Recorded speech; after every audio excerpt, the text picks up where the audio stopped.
আমার ভাইয়ের রক্তে রাঙানো ২১শে ফেব্রুয়ারি কালজয়ী এই গানের গীতিকার এবং প্রখ্যাত সাংবাদিক আব্দুল গাফফার চৌধুরীর দ্বিতীয় মৃত্যুবার্ষিকী উপলক্ষে স্মরণ সভার আয়োজন করে আব্দুল গাফফার চৌধুরী স্মৃতি সংসদ।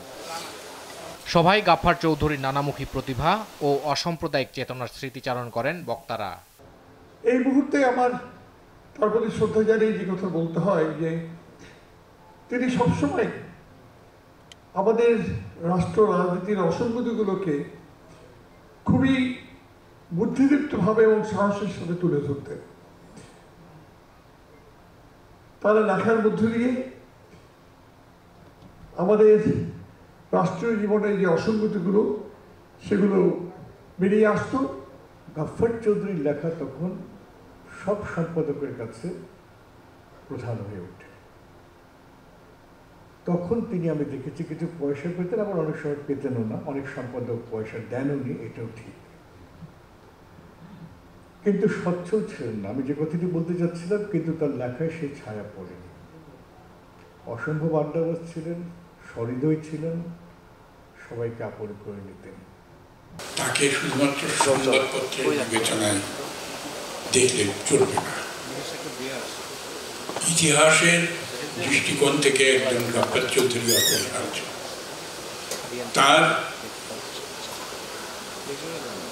বিভিন্ন সময়ে তার যে ভূমিকা, আপসহীন ভূমিকা, যেটা আমার কাছে মনে হয়েছে যে এই একটি মানুষ যার কাছে পাঠ গ্রহণ করা যায়।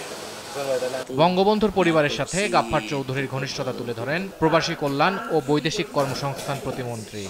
ওনার কাজের কর্মে প্রত্যেকটা জায়গাতেই বঙ্গবন্ধু ওনার মনের মন্ত্রটায় স্থান করে নিয়েছিলেন।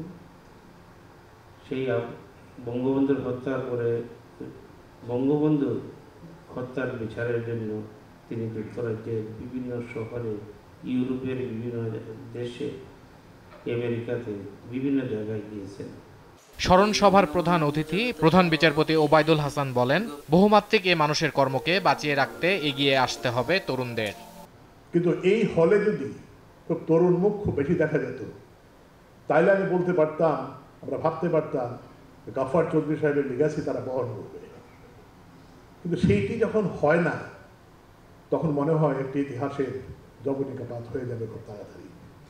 আমার মনে হয় সেই দিকে আমাদের সকলের নজর দেওয়া উচিত, যাতে তরুণরা এগিয়ে আসে এই সমস্ত মানুষদেরকে স্মরণ করার জন্য এবং তাদের আদর্শকে যেন তারা ক্যারি ফরওয়ার্ড করতে পারে।